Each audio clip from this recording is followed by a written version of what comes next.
எல்லாருக்குமான தலைவர் அம்பேத்கர் அப்படின்னா நீங்க ஏன் விடுதலை சிறுத்தைகள் திரும்ப அண்ணாவை மட்டும் கூப்பிடுறீங்க? எல்லாருக்குமான தலைவராக அம்பேத்கரை நாங்க பாக்குறோம், விஜய் அவர்கள் பாக்குறாரா? ஏற்கனவே உங்களுக்கு தெரியும், அவருக்கு திராவிடம்னால என்னன்னு தெரியல, தமிழ் தேசியம்னால என்னன்னு தெரியல.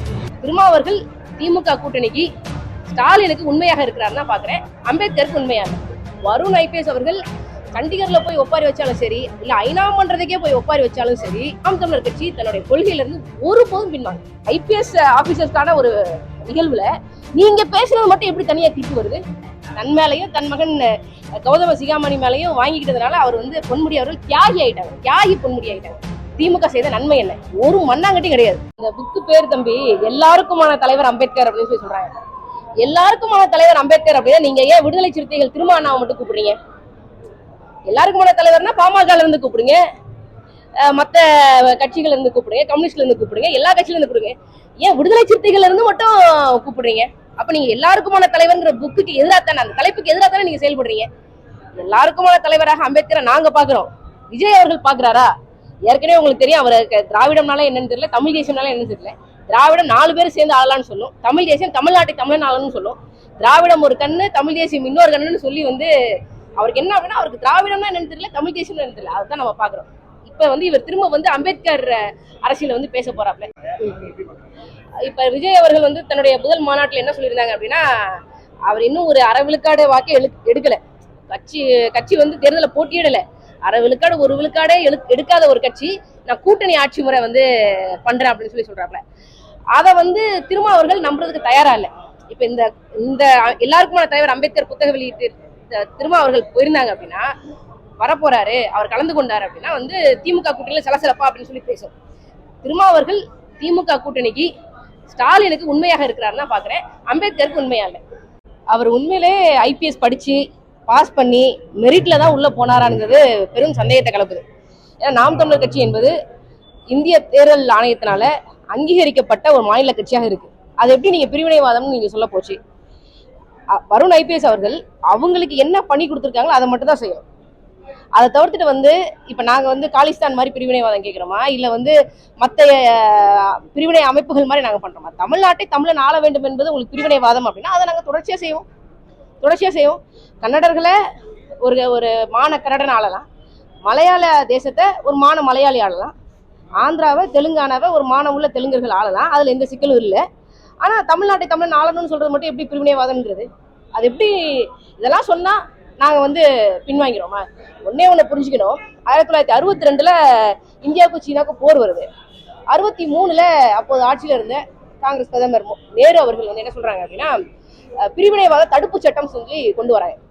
இந்த பிரிவினைவாத தடுப்பு சட்டம் அமலுக்கு வந்துச்சு அப்படின்னா எங்க திமுக கட்சி தடை செய்யப்பட்டுரும் அப்படின்னு சொல்லி பயந்துகிட்டு கிட்டத்தட்ட 25 ஆண்டுகளாக, கால் நூற்றாண்டாக அடைந்தால் திராவிட நாடு இல்லையில் சுடுகாடு அப்படின்னு சொல்லி பேசிக்கிட்டு இருந்தவர் அறிஞர் அண்ணா அவர். திராவிட நாடு நான் எங்களுக்கு வேணும், திராவிட நாடு வேணும்னு சொல்லி பேசிக்கிட்டு இருந்த கொள்கையவே மாத்திட்டாப்ல, ஆந்திரபல்ட்டி அடிச்சிட்டாப்ல.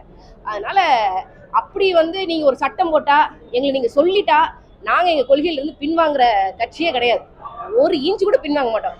வருண் ஐபிஎஸ் அவர்கள் சண்டிகர்ல போய் ஒப்பாரி வச்சாலும் சரி, இல்ல ஐநா மன்றத்துக்கே போய் ஒப்பாரி வச்சாலும் சரி, நாம் தமிழர் கட்சி தன்னுடைய கொள்கையில இருந்து ஒருபோதும் பின்வாங்க. நாம் தமிழர் கட்சியா இழிவுபடுத்துது, கட்சி இழிவுபடுத்துதா? அதுக்கு நீங்க என்ன பண்ணீங்க? அதுக்கு என்ன நடவடிக்கை எடுத்தீங்க? நீங்க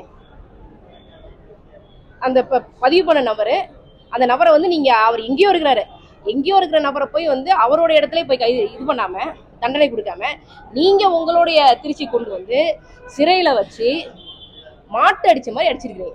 இதுதான் இந்திய அரசியலமைப்பு சட்டம் சொல்லுதா? வருண் ஐபிஎஸ் அவர்களுக்கு மட்டும்தான் மனைவி இருக்கு, அவங்களுக்கு மட்டும்தான் குழந்தை இருக்கா? இல்ல, எல்லாருக்கும் மனைவி இருக்கு, குழந்தைங்க இருக்கிறாங்க. எங்க கட்சி தலைமை ஒருங்கிணைப்பாளரான சீமான் அவர்களுடைய குடும்பத்தினரை நீங்க எவ்வளவு கேவலமா பேசுறீங்க? நீங்க அண்ணன் அரசியல் களத்துல இருக்காங்க, அவரை நீங்க பேசுறீங்க. அது கருத்தியல் ரீதியா எதுவும் வைக்கிறதுக்கு முடியல, அதனால நீங்க தனிப்பட்ட வாழ்க்கை எழுக்கிறீங்க. அவருடைய மனைவி, அவரோட குழந்தைகள், அவருடைய அம்மா, நாம் தமிழர் கட்சியில் இருக்கக்கூடிய பெண்களை நீங்க இதெல்லாம் பேசுறீங்க. இதுக்கெல்லாம் நாங்க ஒன்றும் பயப்பில்லையே, நீங்க எவ்வளவு கேவலமானவர்கள் தெரியும். திமுக என்கின்ற கட்சி பெண்களுக்கு என்ன உரிமை கொடுத்துருக்கு? பெண்களுக்கு திமுக செய்த நன்மை என்ன? ஒரு மண்ணாங்கட்டி கிடையாது. இதுக்கு முன்னாடி ஜெயலலிதா அவர்கள் தமிழ்நாட்டின் முதலமைச்சராக இருக்கும் போதே நீங்க அந்த அம்மா அவ்வளவு கேவலமா பேசுனீங்க, அவ்வளவு கேவலமா. சட்டமன்றத்துல சேலையை உருவி உங்க மனைவிமார்கள் முன்னிலையே வந்து இது பண்ணீங்க. திமுக வந்து பெண்கள் எங்களை வந்து நீங்க மதிப்பீங்கலாம் நினைக்கல. நீ எவ்வளவு கேவலமானவன்னு தெரியும் திமுக காரன். அதனால நாங்க இதெல்லாம் தெரிந்து விட நாங்க அரசியல் களத்துல நிக்கிறோம். அதனால அவருக்கு மட்டும்தான் எல்லாமே இருக்கு, அவரை மட்டும்தான் எல்லாருமே டார்கெட் பண்றாங்க. இங்க பாருங்க, தமிழ்நாட்டுல எத்தனையோ ஐபிஎஸ் அதிகாரிகள் இருக்காங்க. எத்தனையோ ஐபிஎஸ் அதிகாரியை நாம் தமிழர் கட்சிக்காரங்க டார்கெட் பண்றாங்களா என்ன? டார்கெட்லாம் ஒண்ணும் இல்ல. நீங்க இவங்க கைதிகள் நினைச்சிட்டாங்க. எங்களை தெளிய வச்சு அடிக்கிறாராமா. அதனால வந்து கொஞ்ச நேரம் பேசுவாரு, அப்புறம் அமைதியாயிருவாரு. அப்புறம் கொஞ்ச நேரம் பேசுவாரு, அப்புறம் அமைதியாயிருவாரு. எதுக்கு இந்த தேவையற்ற வேலை? ஐபிஎஸ் ஆபீசர்ஸ்க்கான ஒரு நிகழ்வுல நீங்க பேசுறது மட்டும் எப்படி தனியா கிளிப்பு வருது? இதுதான் நீங்க வந்து ரகசிய பிரமாண உறுதிமொழி எடுத்திருக்கீங்களா? அதுக்கு நீங்க செய்யற நன்றி கடனா இதுதான் நீங்க செய்றீங்களா? இந்த மாதிரியான ஐபிஎஸ் ஆபீசர்கள், நான் சொல்றது ஒண்ணுதான், இந்திய UPSC union public service commission உண்மையிலே மெரிட்ல ஐபிஎஸ் ஆபீசரை வந்து தேர்ந்தெடுக்கணும். இவருடைய படிப்பு, இவருடைய விஷயங்கள் எல்லாமே வந்து ரொம்ப சந்தேகத்துக்கு இடமளிக்குது. அது வந்து ஐயா ஸ்டாலின் அவர்களுக்கும் உதயநிதி ஸ்டாலின் அவர்களுக்கும் வர வேண்டிய சேற்று வீழ்ச்சி. அதை வந்து தன் மேலையும் தன் மகன் கௌதம சிகாமணி மேலையும் வாங்கிக்கிட்டதுனால அவர் வந்து பொன்முடி அவர்கள் தியாகி பொன்முடி ஆயிட்டாங்க.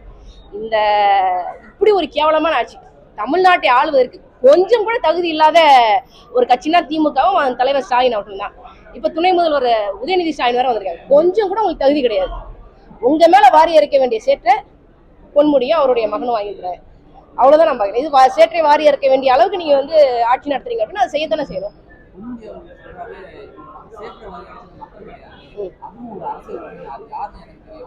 அதான் சொல்றேன் பாருங்களேன். இப்ப வந்து வேங்கை வயல்ல குடிநீர் தொட்டில, ஒடுக்கப்பட்ட மக்கள் பயன்படுத்துற குடிநீர் தொட்டில மனித கழிவுகள் வந்து எத்தனை நாட்கள் ஆகுது, எத்தனை மாதங்கள் ஆகுது, வருஷத்துக்கு மேல ஆகுது. அதெல்லாம் கண்டுபிடிக்க தெரியாது. டிஎன்ஏ பரிசோதனை பண்றேன், அது பண்றேன், இது பண்றேன். இன்னைக்கு பல்லாவரத்துல குடிநீர்ல கழிவு நீர் கலந்துருக்கு. அதுக்கு என்ன பிரச்சனை பார்க்க முடியாது. பொன்முடி மேல யாரு சேர வாரி இறைச்சாங்க? இவர் அந்த கட்சிக்காரரு, இந்த கட்சிக்காரரு, அவரும் மக்கள் தானே. எல்லா கட்சியும் வந்து அவரும் பொதுமக்கள் ஒருத்தர் தானே இருக்கிறாரு. யாரு அந்த என்ன அந்த இவர் ஒருத்தர் வந்து ஒரு குறிப்பிட்ட கட்சியை சேர்ந்த ஒரு நபர் வந்து உங்க மேல சேற்றை வாரி அடிச்சிட்டாரு. அந்த மக்கள் அந்த குறிப்பிட்ட கட்சியை சேர்ந்த நபரை போட்டு அடிக்கலையே, அமைதியா தானே போறாங்க. அப்ப என்ன அர்த்தம்? எல்லா மக்களுடைய இதாத்தான் அவர் வந்து சேற்றை வாரி அடிச்சிருக்காரு நான் பாக்குறோம். குறிப்பிட்ட இதுங்களா இல்ல. இந்த கட்சி, இந்த திமுகவின் ஆட்சி, இந்த கழக ஆட்சி விரைவில் ஒழியணும்.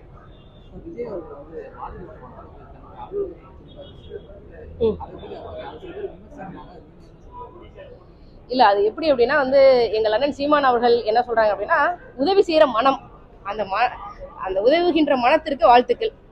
ஆனா எப்பவுமே வந்து இப்ப இது வந்து ஒரு அரசியல் கட்சி இல்லாம அவர் ஒரு நடிகரா இது பண்ணிட்டாரு அப்படின்னா வந்து அதுல ஒன்றும் நம்ம சொல்றதுக்கு இல்லை.